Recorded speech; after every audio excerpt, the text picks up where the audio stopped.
Hello, I'm Carrot the Chicken, and today I will be talking about my latest book on the Summer Reads Trail, Chinese Dictionary for Lovers by author Exalo Gu. That is not the correct pronunciation.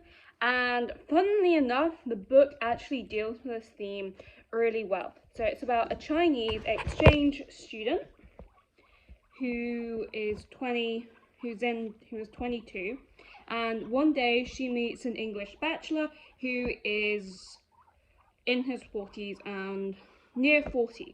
And so the book details the fallout and the course of their relationship that the main character Z undergoes. And what I find really interesting is both the use of language and the use of,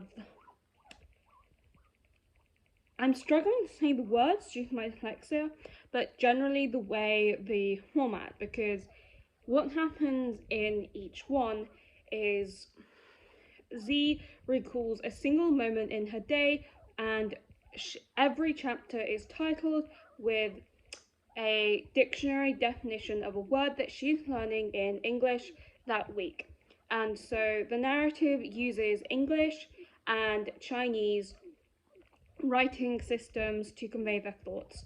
I should probably point out I could only comment on the English writing system as I'm monolingual and I'm not Chinese. And whilst I do know there are various translations, as that. So I should probably start off with the format system, more specifically how it's a Chinese learning style and how she deals with the memories of her parents from China, of her mother who was quite abusive, and how they live in a poor area, and how she is in England because she wants to find skills that will help her get a better job, essentially, as she's on an exchange program. And it details with her relationship with her unnamed older lover who is only titled Yu. So this man she meets one day, and because her English skills aren't as good as a native English speaker who would have it as their first language, not their second, she thinks he makes the impression that he can move in with him. And so she takes his offer at face value, and so the two of them live together and for several months to about a year. And during this time period, we see their relationship go from new lovers, the introduction to their family, their various day-to-day life, and how they approach their sex life in very frank, very bold detail, which I found really interesting. What's also interesting is that I would say is you see how Z, the main character she's referred to, deals with things. She's a very bold main character, and she's very well written and expressed very well. And her older lover, the fact that he is unnamed suggests a kind of intimacy. It's shown about how their relationship begins and ends, I think, in a way that's really naturalistic.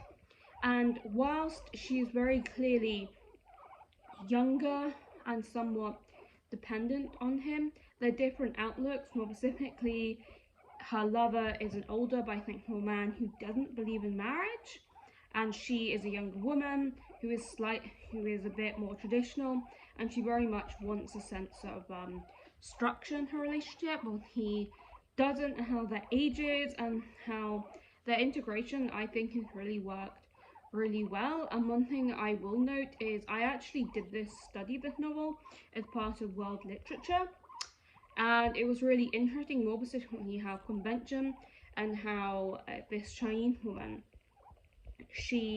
how she expresses herself in English versus how she expresses herself in Chinese, and how the book uses both is generally interesting to observe, and I felt was quite meaningful.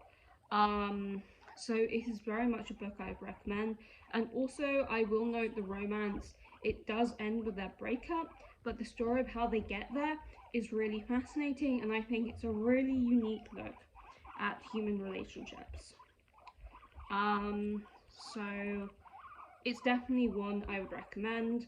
And apologies if I said come off as a bit intentional, as I do have this adorable cutie and this other one on my lap. I just thought I'd film a quick video for the channel, and my co-hosts, including this little guy, this guy who definitely wants all my attention, don't you boys? Very good. Anyway, I would recommend the book, and I just thought I'd do a quick cute little vlog, as I've got my fluffy guinea pigs. Those are adorable things alive, aren't they? Now stop being that pet owner. Anyway, over and out, bye!